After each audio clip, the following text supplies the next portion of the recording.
go, Pastor. Hey, you all. I am the Reverend Kristen Fanula, and it is an absolute honor to be here with you all today. We are not only here for a protest today, although we are absolutely protesting today, but we are also here to get grounded in our integrity.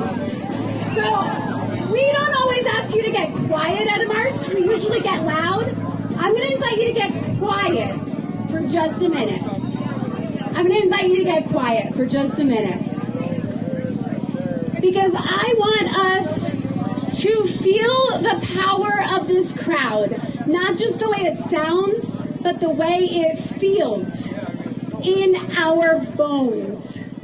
The way the power of this crowd feels in our bones today. So that even once this march is over today, you can connect back to this moment and feel empowered to keep going. Because part of why we are here today is to be reminded of our integrity.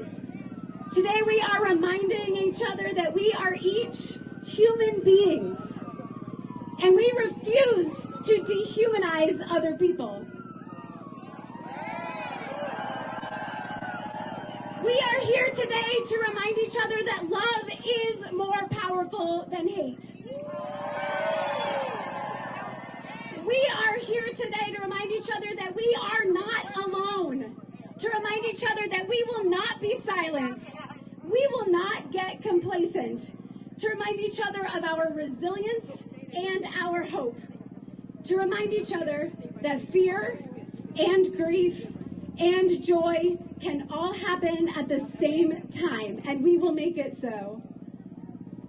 We are here together to remind us that each and every person today is part of a massive resistance. And not only are we a massive resistance, but we will resist with love. With love. We are here to ground ourselves in our integrity so that despite everything that is happening, we remain true to who we are at our core. I know y'all know who you are at your core. We will remain true to our core. There are plenty of people who would like us to think that marches like this don't make a difference. We will make it a difference. We will make this day different.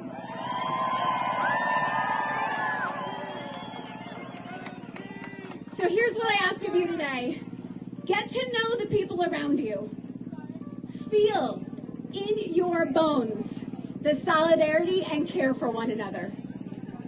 Dance, play, sing, cheer, do whatever it is that you need to do to remind yourself that you are not alone when the world feels scary and hard.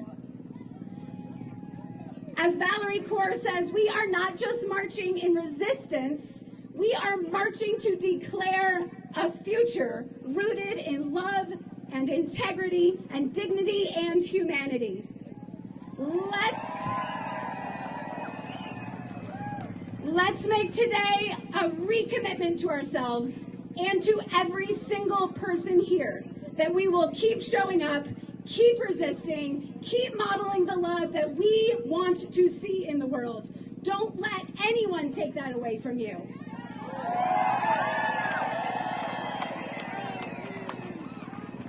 May our being together today fill you with courage and love and joy, because we are the majority. Let's make it so.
Grace meets us where we are, says Reverend Gretchen Haley.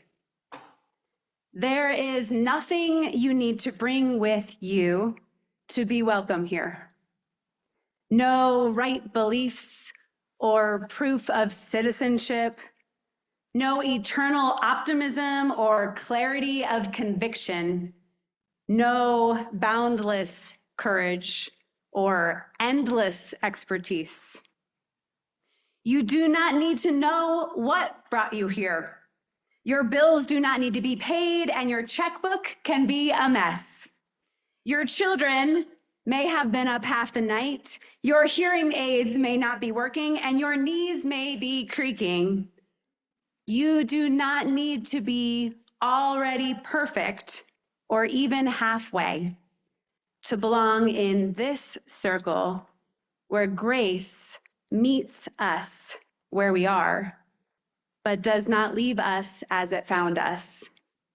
Where love resides in each of us, yet is somehow more than all. Where life still pulses and rages and heals and transforms, creating us and this day anew once again. Come, let us worship together.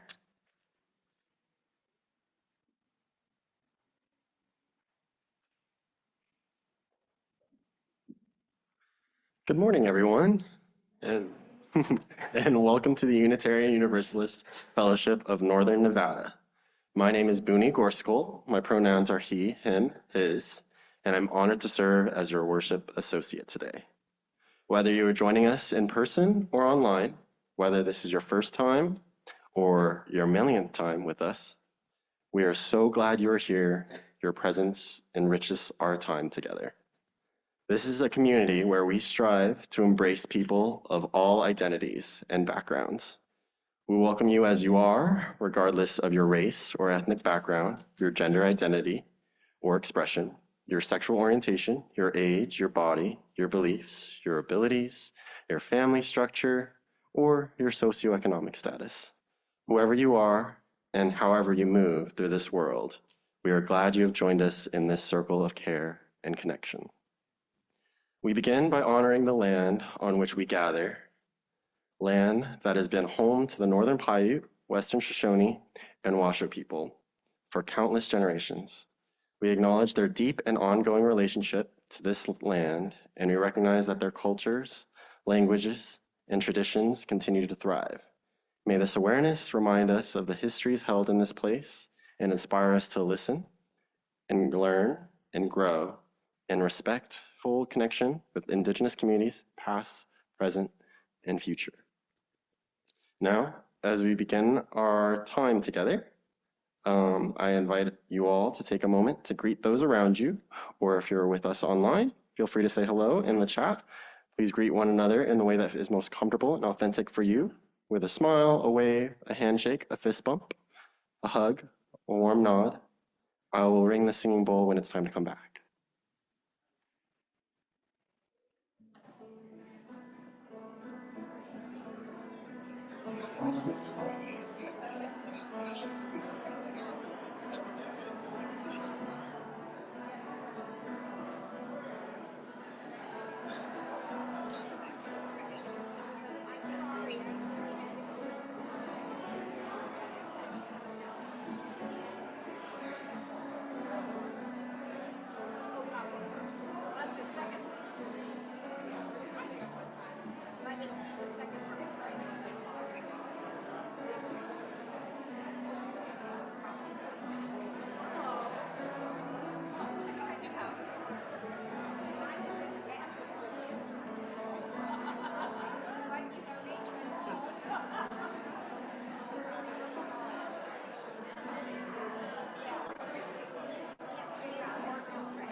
All right, we might have to start whittling that down, y'all.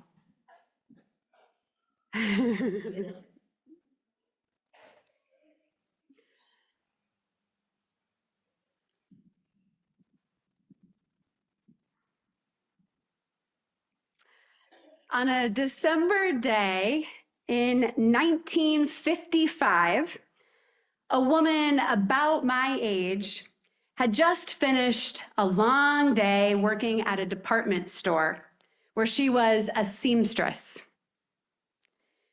She commuted to work on the bus each day, and as she got on the bus this particular evening, she felt tired. Not more physically tired than normal, perhaps, but tired. As the bus made stops along the route, it got more and more crowded. And I imagine that this woman was perhaps thinking about something that had happened during her day at work or what she would make for dinner when the bus driver stopped the bus.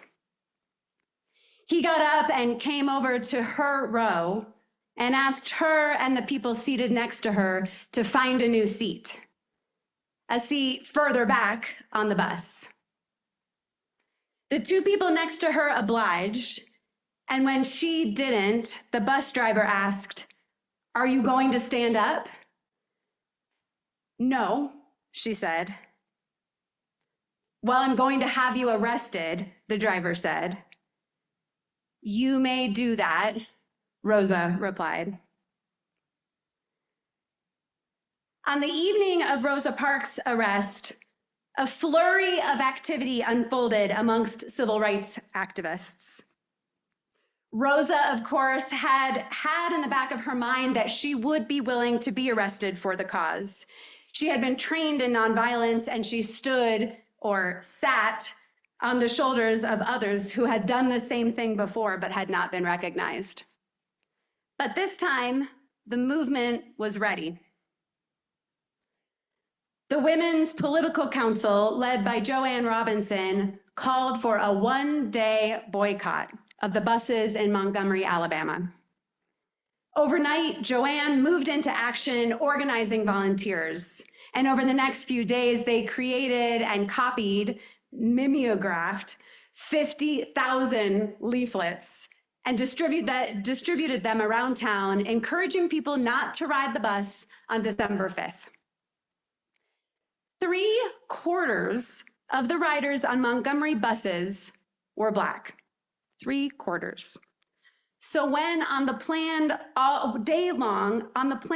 day-long, one-day boycott, 90% of the Black population in Montgomery participated. And Joanne and other civil rights leaders realized that a boycott of this scale might actually have real power, and they decided to extend it indefinitely. But the buses were a critical part of life in Montgomery, especially for Black folks. Without mass transportation, it was hard to get to work or get groceries or pick up the kids. And so in order to continue a bus boycott, a system needed to be created to support each other. A local leader, E.D. Nixon, dreamed up an organization that could help coordinate the many needs that would be present during the boycott. And the Montgomery Improvement Association was thus formed. And Nixon invited in a charismatic, relatively unknown preacher, the Reverend Dr. Martin Luther King Jr., to lead. Through their organizing efforts, volunteers began recruiting drivers and donating cars for the cause. And they started creating stops for pickups all around town. In all, over the boycott, over 200 people volunteered their car for carpools, and roughly 100 pickup stations were operated within the city. As the weeks went on, churches organized rolling station wagon taxis. They collected donations, they shared information, and clarified misinformation.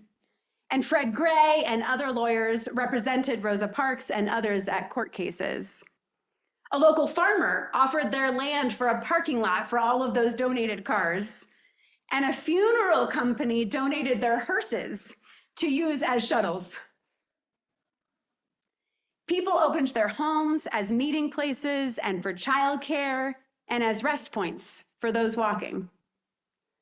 And one unsung hero, Georgia Gilmore, organized Black women to make and sell food at beauty salons and cab stands and churches, and all of the earnings were donated back to fund the boycott.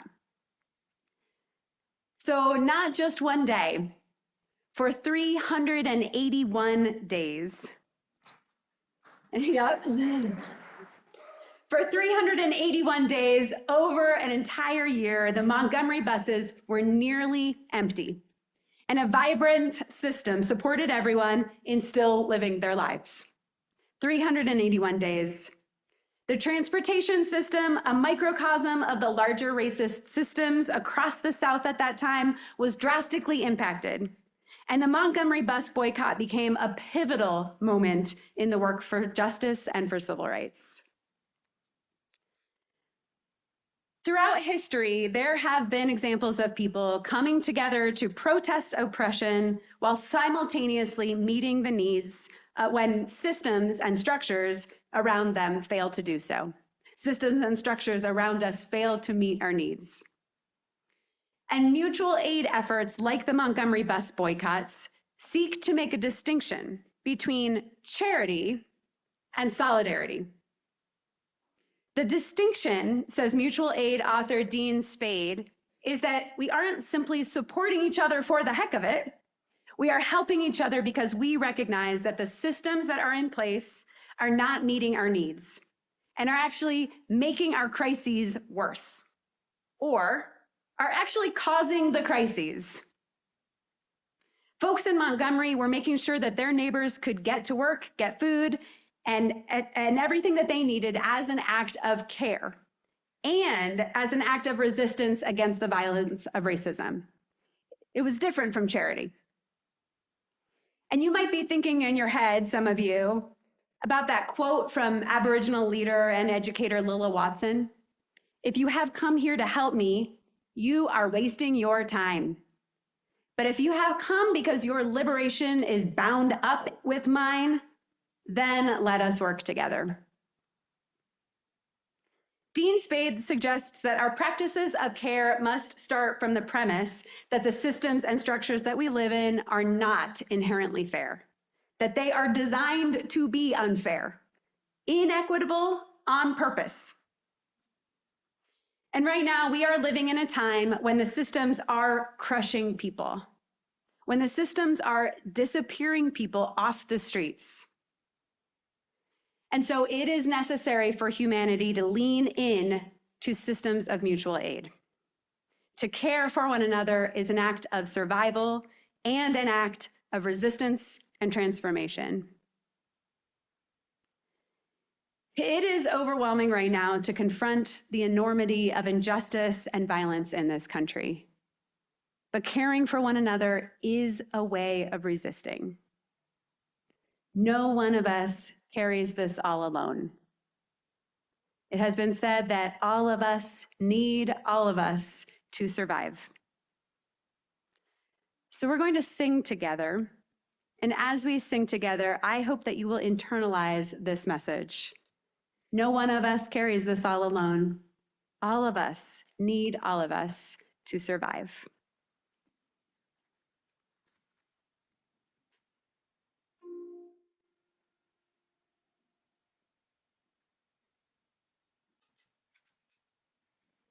Let's rise in body or spirit and sing the song with us. The choir will sing it through and you can join when you feel comfortable. The lyrics will be up on the screen.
In the description for this week's service, I wrote, all people deserve to have their basic needs met.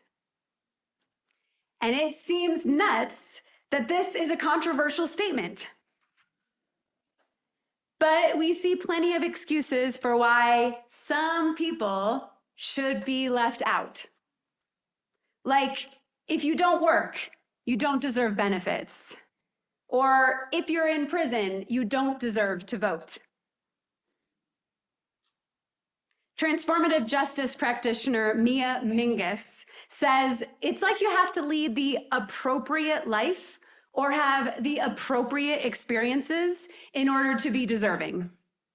Like someone is in charge of rationalizing care for some and not for others. But mutual aid means, as Dean Spade says, this is for everyone. No questions asked. Everyone deserves everything. Everyone deserves to survive and to thrive. We leave no one behind.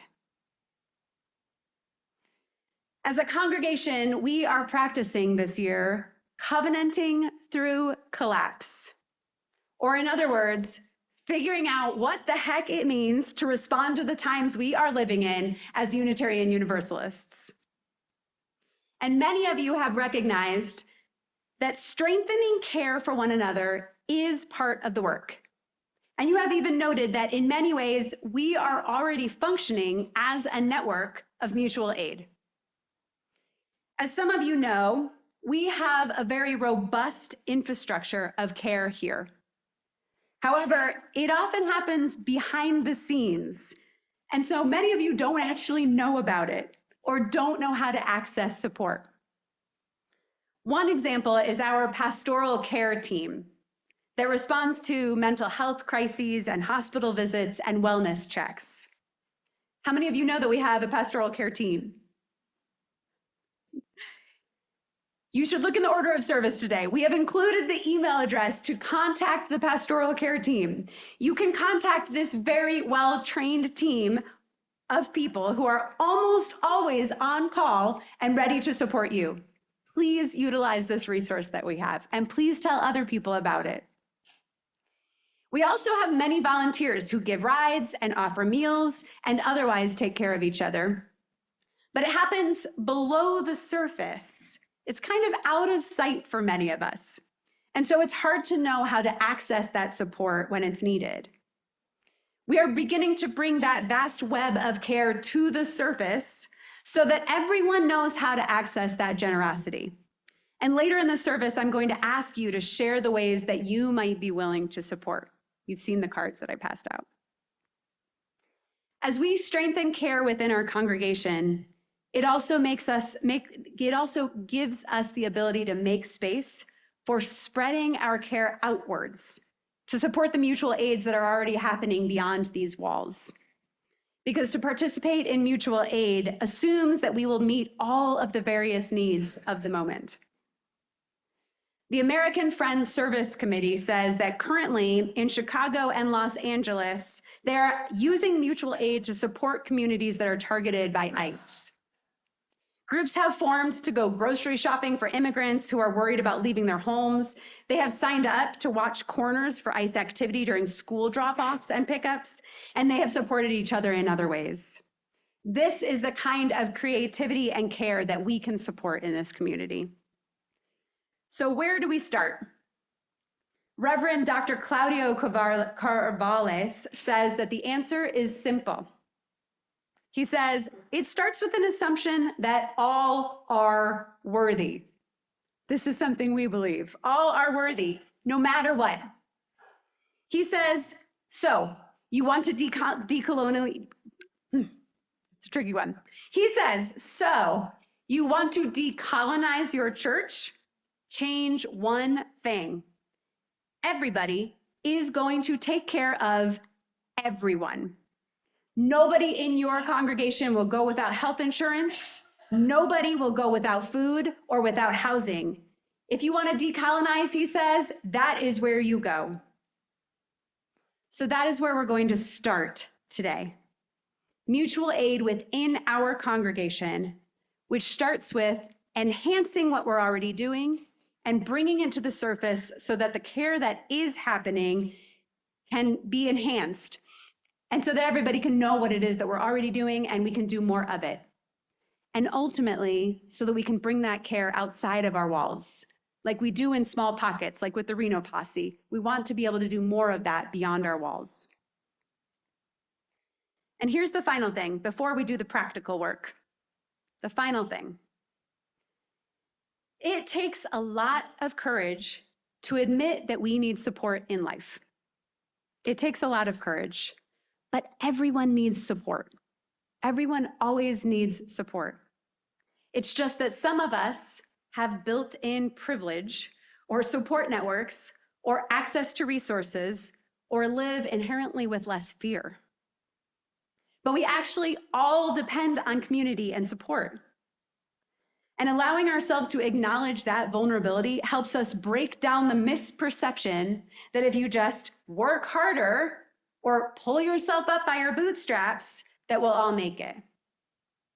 The fact is that we are all reliant on community. We live with this illusion of self-reliance and fierce independence. But practicing vulnerability with each other lets us see our interdependence and lets us act out that reality that our liberation is truly dependent on one another.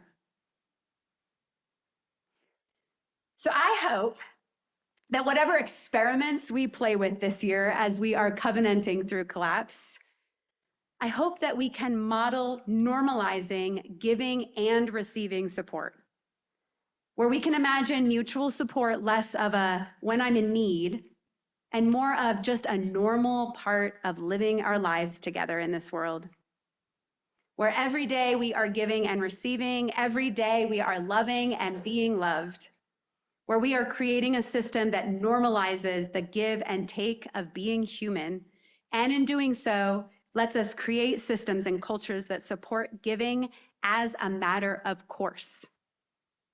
I want us to receive love as a matter of course. So you received a form today. It's not a form, it's a one-pager, because I couldn't figure out how to create a smaller form. If you didn't get one of those, will you raise your hand? And we will pass a couple out. They're getting passed around by Jackie. And those of you online will have a form that's shared in the chat. So I want to invite you, if you don't have one, just raise your hand. I want to invite you to fill out this form right now, because we're going to use this form as an expression of our love for one another.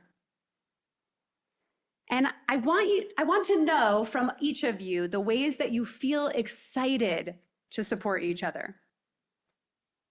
And this isn't going to become an every week request, but an occasional opportunity to help each other. If you are a newcomer, you are welcome to fill this form out. Or you can simply think about the other ways that you already are contributing to mutual aid in your community. So let's all take a moment, and we're going to fill out this card together.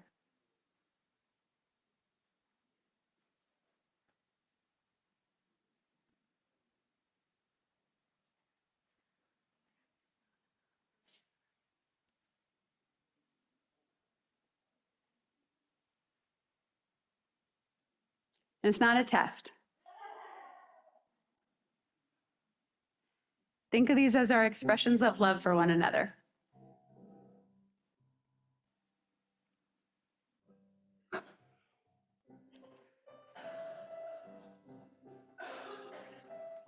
And when you've completed your form, you're going to fold it in half with the writing on the inside and blank paper so it's blank on the outside. Hold on to them for a minute. We have one more thing to do.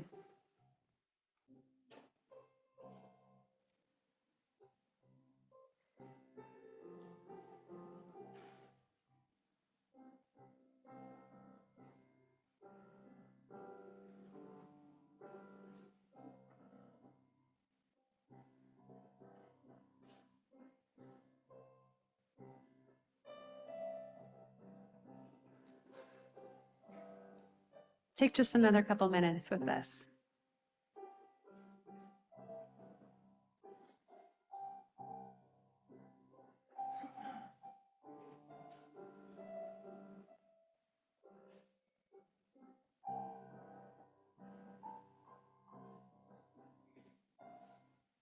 And if you can just look at me awkwardly when you're done,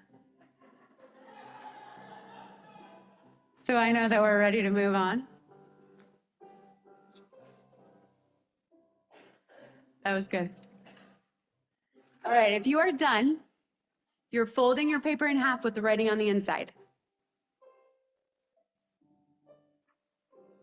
And then I want you to trade your paper with someone else who's not a family member. They're not going to look at it. Just trade your paper with someone else who's not a family member, someone around you.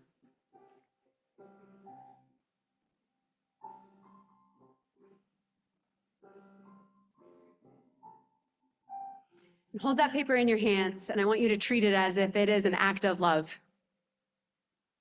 Does everyone have a paper? All right, now you're going to do some more writing for me here. I want you to hold it as if you are holding a precious gift. And I invite you to imagine that you've received a request from a friend asking for support. And I want you to imagine that they are feeling embarrassed or vulnerable, or like they should be more self-reliant, or any of the things that we sometimes feel when we ask for help, or when we acknowledge that we have needs. And on the back of your paper, that person's paper, in a moment, I'm going to have you write a generic note of care. And the person that gave this to you is not going to read it. We're actually going to collect them. So these are going to be generic messages of care. And what you're going to write is the thing that you might need to hear in those moments when you have experienced that feeling of vulnerability. Maybe it's what you would tell a loved one if they asked for help. The note that you would tell your friend if they expressed embarrassment about needing help, if they sensed that they felt needy or embarrassed or ashamed or weak. Maybe it's something like, "Don't be silly. I love you. Of course I want to help you. Of course I'm there for you." Write a message of that kind of care and reassurance to someone on that note. A generic note of love. And as you write your notes, our choir is going to sing a very beautiful song of love to help us embody the spirit of these notes. And when you're finished, you can hold up your card and we will come and collect them.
I invite you to rise in body or spirit as we bless these messages of love and care. We're going to sing together. We're going to sing, "There is a Love Holding Us."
We continue in prayer and gratitude.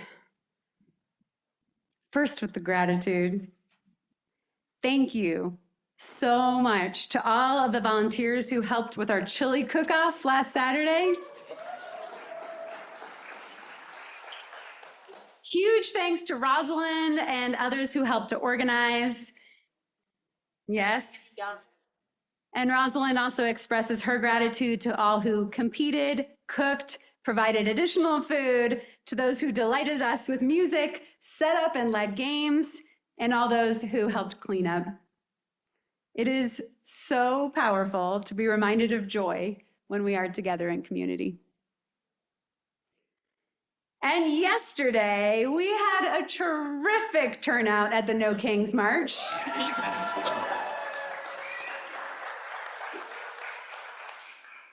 At least 25 of us who attended. I know there were probably more. It was such a beautiful expression of our values and the ways that we all center love. And I have a couple folks I want to lift up this morning. Emily asks us to lift up the Ubek people and the other Alaskans because they have endured devastating storms. We hold them up in prayer and love. And we also hold Nancy Thompson, who after neurological issues and a fall is so happy to be with us today. And we're so happy you're here too.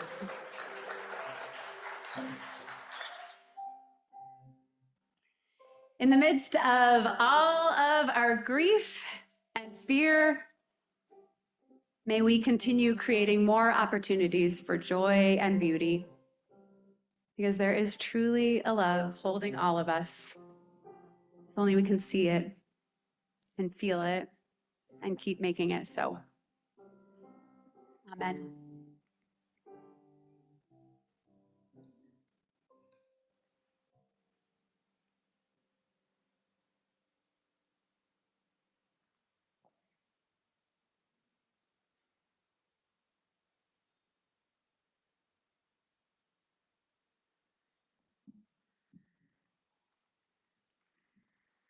Aloha. Now is the time to share in our offering. Every month, we give a portion of our offerings to our Share the Plate recipient, reflecting our mission to support good works beyond these walls and into our larger community. This month's Share the Plate organization is Special Needs Community of Northern Nevada. They are an organization that is committed to improving the quality of life for individuals with disabilities and their families. Their mission is to create an inclusive and supportive environment where all individuals, regardless of ability, are empowered to thrive.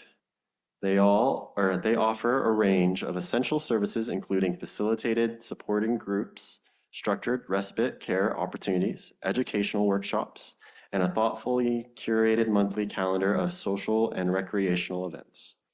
By fostering connection, providing resources, and promoting understanding, special needs community serves as a vital hub for families navigating the challenges and joys of life with a disabled loved one throughout Northern Nevada. All of our giving options should be on the screen behind me or provided in your Zoom session. And now let our offering begin.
Please join Jackie and I as we bless our offerings.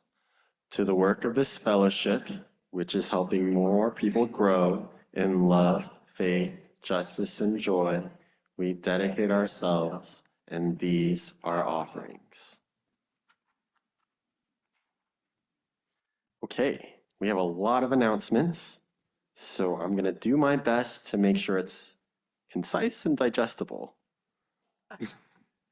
So I'm excited to share with you several ways you can get connected with the community in the coming weeks. There are several ways to get involved socially to support our justice ministries and to deepen your theology and spirituality.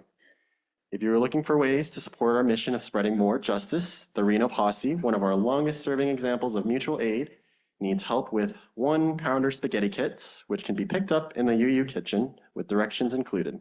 Specific details can be found in the order of service.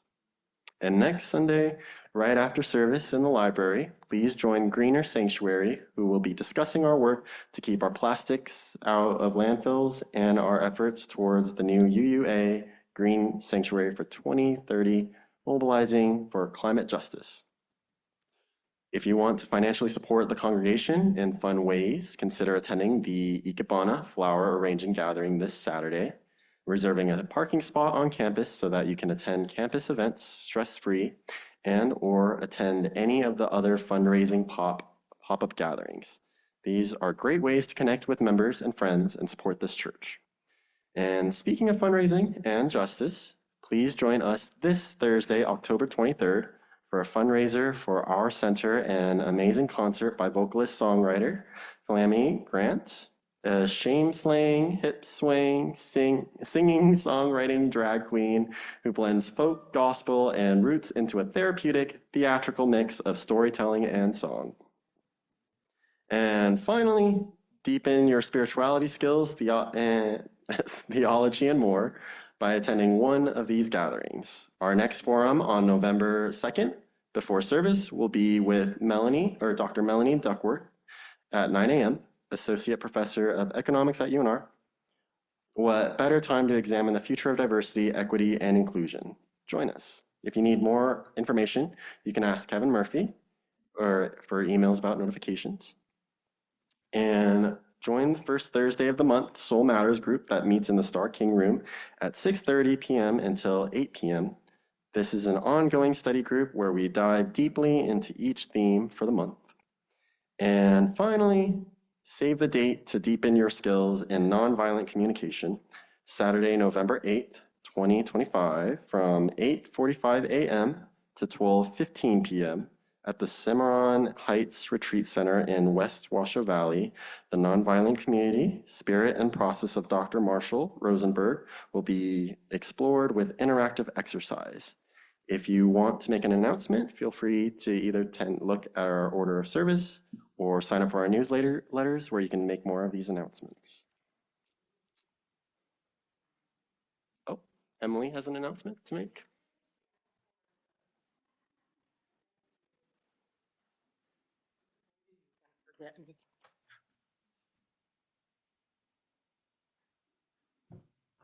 Good morning. Sorry I'm so short. It takes me a second. I have two quick announcements. The first one is we're having a trunk or treat. That's CUPS, the Covenant of the Unitarian Universalists, Pagans, which I'm a member of, and other people raise your hand. We're sponsoring the trunk and treat. That's next Sunday between 6 and 7. We need people to sign up for that. So just please, please, please come and do trunk and treat for our kids and other kids. I think that's all I have for that. So we need trucks. The second announcement is about green. We have seemed to have forgotten. Some people weren't here, but I'm going to remind you. Talk about being greener. When you come to an event, have your bag of goodies.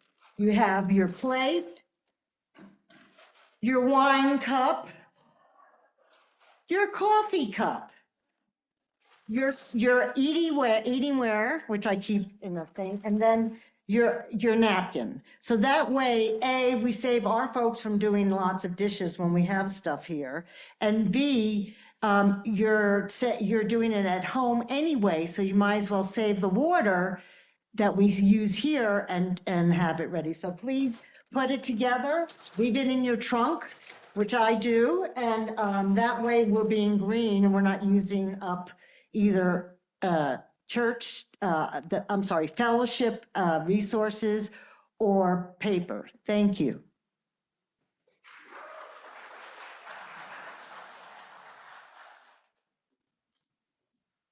More information on anything I might have missed will be on your order of service.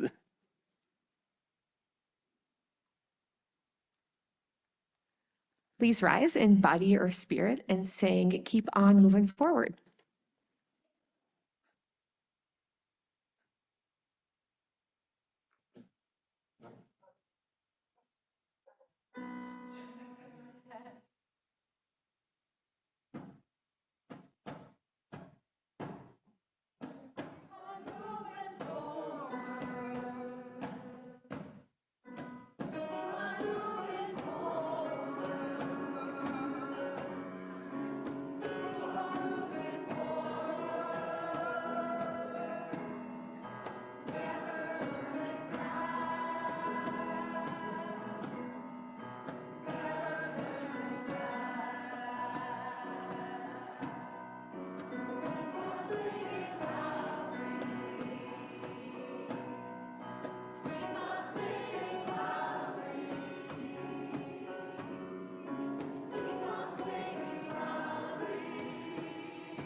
standing, and will you connect with yourself, with each other, with yourself? Will you connect with each other in ways that feel comfortable to you for our benedictions today? Y'all, there is plenty of love. There is plenty of love, all the love, for us to hold every single person within our walls and outside our walls in our care. So as we go out in the world this week, let us practice, truly practice, radical love. May it be so.